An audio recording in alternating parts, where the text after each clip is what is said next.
Je suis Dame Salimata Ouattara, épouse Sambou.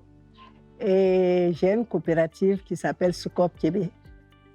Et nous sommes en même temps productrices et transformatrices.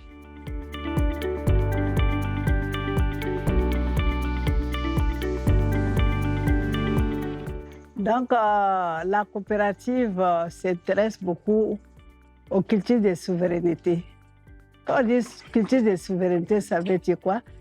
C'est les cultures authentiques de l'Afrique, comme le sorgho, le mil, le sésame, le fonio.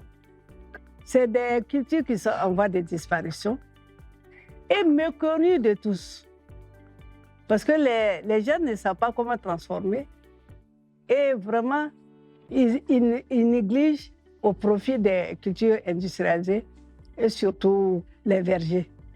La coopérative a été créée en 2021 par une force de vouloir avec quelques femmes dynamiques qui ont compris l'idée. C'est ça qui est important. On ne crée pas une coopérative pour créer à raison de quoi que ce soit, mais avec une vision claire.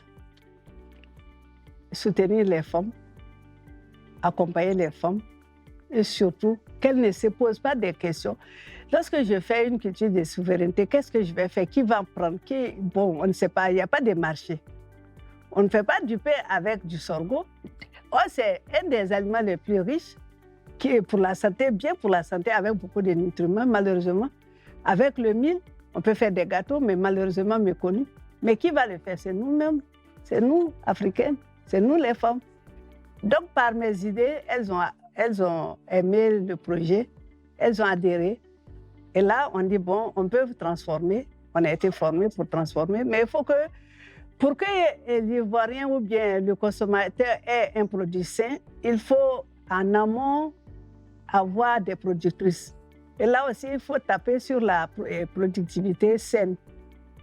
Donc, on a commencé comme ça par la chaîne alimentaire, une chaîne de valeur, où il y a les productrices sont là, on trouve les semences, on trouve aussi les meilleurs engrais et on achète, on ne prend pas gratuitement, on rachète, on achète leurs produits et puis on transforme et on vend.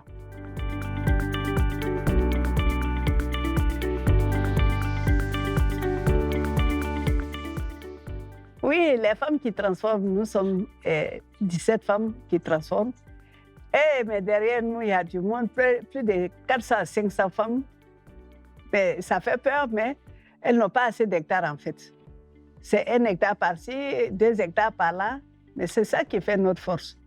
On dit l'union fait la force. Donc, c'est ça qui est vraiment l'importance.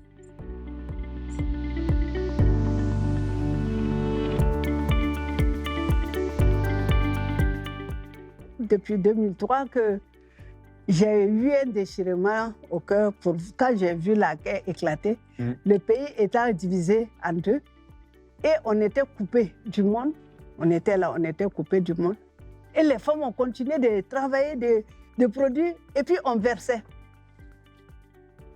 Tu vois, elles vont vendre la tomate jusqu'à... Elles sont fatiguées, il n'y a pas d'acheter. Elles versent. Elles ne peuvent pas tout prendre encore pour aller au village. Elles envoient beaucoup de choses. C'est là que c'est venu l'idée. Elles produisent beaucoup de patates. Quelque chose qui peut être 500, elles font à 25, 50. Il n'y a pas d'acheter, elles versent. Je dis, mais il faut transformer. Il faut pouvoir acheter. Lorsqu'il n'y a pas de choses, lorsqu'elles produisent, là, ce qui est plus, il faut le faire. Mais je me suis mal orientée, j'ai créé une ONG. J'ai tapé pour tout, on est en pleine crise, et puis j'ai créé une ONG. J'ai dit, je vais aider les femmes. Ce n'était pas possible. Ce n'était pas du tout possible. Donc j'ai tâtonné jusqu'à j'ai fait combien d'années à la recherche de la paix. J'ai commencé à intégrer les grandes structures comme Amnesty International, ONEP Côte d'Ivoire, et j'ai fait des sketchs. Et j'ai vraiment, j'avais l'idée, mais mon esprit est fécond. Et comment amener nos populations à comprendre et à vraiment tourner la page, à suivre les accords. On est passé d'accord en accord, Marcoussis, Pretoria, Accra 1, Accra 2. Il faut expliquer, il faut leur expliquer. Et du coup, j'étais toujours avec les femmes, les encourager à dire que ça ira un jour, le pays va se stabiliser, il y aura la paix. Et si toutes ces années, jusqu'à ce que j'ai dit, bon, il est temps que je fasse vraiment la coopérative, parce que voilà, il y a la paix quand même, et j'ai bien compris leurs besoins.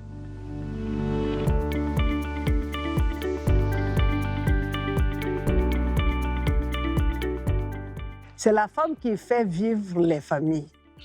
Si l'économie du pays, de chaque pays d'Afrique est stable, c'est grâce à la femme. À cause de l'agriculture familiale. Ça veut dire quoi? Ça veut dire que je vais parler en tant que femme Senfo et comment ça se passe chez nous. Il y a le chef de famille qui a son grand champ. Il fait beaucoup de, comment on appelle, des hectares et des hectares de coton. Et il ne se soucie pas. Et puis il fait un champ et des maïs. Mais c'est la femme qui fait le riz, c'est la femme qui fait l'arachide, c'est la femme qui fait le sorgho, c'est la femme qui fait tout ce qu'il y a comme vivrier pour que la famille puisse manger.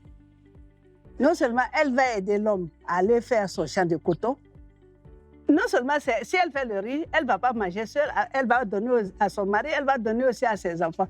Mais c'est des petites parcelles de 0,50, de 0,25. Elles n'ont pas la propriété foncière. Donc elles produisent, elles ne vendent pas, elles préparent jusqu'à ce que la rentrée, après la rentrée, elles vendent maintenant le reste et puis elles font leur récolte en décembre et puis la vie continue. Si vous voyez du riz sur les marchés, c'est les femmes. Les hommes vont me dire, mais il y a des gens qui font le riz, mais c'est eux, ils vendent ça en gros industriel, mais les petites familles font comment dans les villages? Elles font comment? Il faut si je n'ai pas de riz, il faut que j'achète, mais qui fait? C'est la femme. Il faut qu'on soutienne plus la femme. Souvent, tu vas aller voir, la femme, elle est en grossesse. Et puis, elle a un bébé au dos. Mais elle cultive. Elle va produire pour qu'un jour, à la maison, on puisse manger. Mais là, on dit, bon, on va vous trouver une garderie. Et puis, les enfants restent, et puis vous cultivez. C'est déjà quelque chose qu'on allège un peu leurs tâches. Toujours, je le dis, avec un grand cru de cœur. Ailleurs, on subventionne les semences pour les femmes. Mais si ce n'est pas le cas en Afrique, là, et en Côte d'Ivoire, ce n'est pas le cas. On ne subventionne rien pour la femme.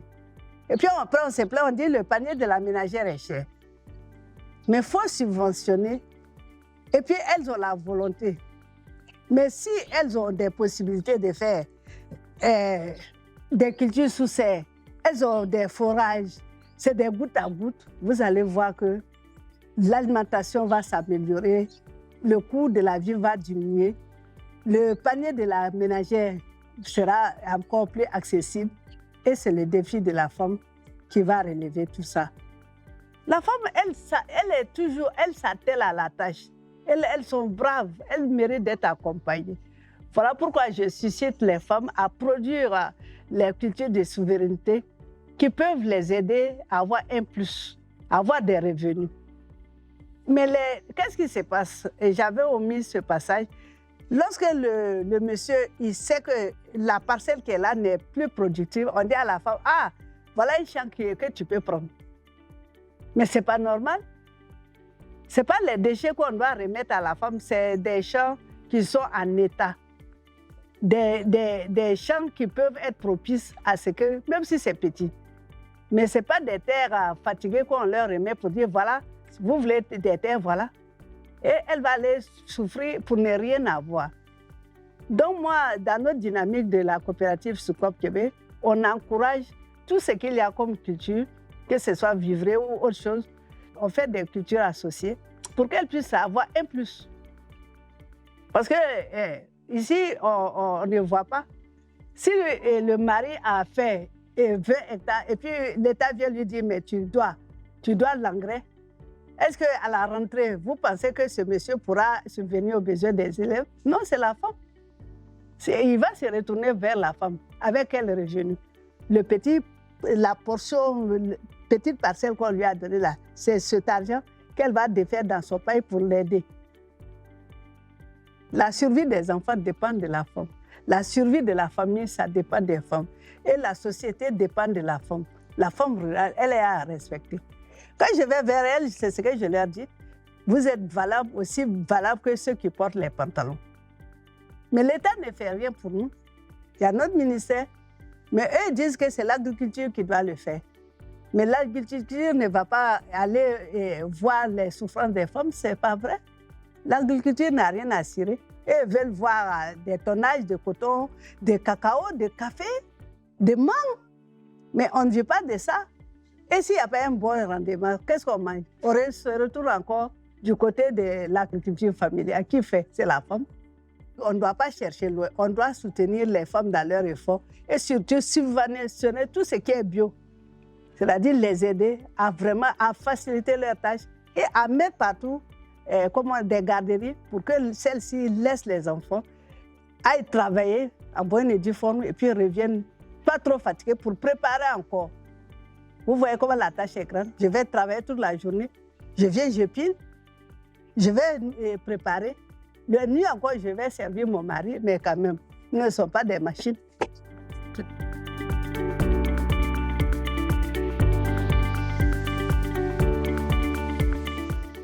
Et les jeunes femmes qui veulent se lancer, même les jeunes, hein, je dis, elles ont de la chance. Pourquoi je dis qu'elles ont de la chance? Parce qu'avec les cultures hors sol, on peut même rester en ville et puis vraiment faire quelque chose de bien. C'est-à-dire que tout le monde a accès aujourd'hui, avec l'aide d'Internet, avec l'évolution. Je pense qu'elles n'ont même pas hésité. Ce qu'on craignait, prendre la DABA. Puisqu'on n'a pas accès aux choses, à la motorisation ni rien. Mais avec le RH, moi, je peux faire célérer autant de salades que je veux. C'est-à-dire que la femme, il ne faut pas qu'elle soit limitée, qu'elle ait des croyances, des peurs pour dire que si je fais, comment je vais faire? Non. Essayez doucement, essayez et osez. Et osez. La terre nourrit son homme. Et je sais que les femmes, elles ont du courage à revendre. Voilà. Moi, je me plains souvent, moi, je n'amène pas mes enfants parce que je dis, vos petits salaires ne vous suffisent pas. Mais l'agriculture nourrit son homme et qu'avec l'agriculture, on peut devenir un vrai entrepreneur et même employer des gens. Si on s'y prend bien, on peut vraiment faire ça. Et puis, je pense qu'il ne faut pas qu'il y ait des blocages pour dire que la femme ne peut pas. Voilà. Il suffit de le vouloir. Et par exemple, moi, ici, si tu me dis, tu viens de quel village? Et moi, je ferai le plaisir d'aller dire, bon, il y a une dame qui est venue, je vais faire un plaidoyer. On peut faire des plaidoyers pour qu'elle puisse avoir. Et si elle soit en association, ce sera encore plus facile. On peut avoir encore des qui de droit, le chef de canton, plusieurs personnes, pour qu'on vous octroie des parcelles et puis trouver des accompagnements auprès des microfinances. Mais c'est le courage qui paye.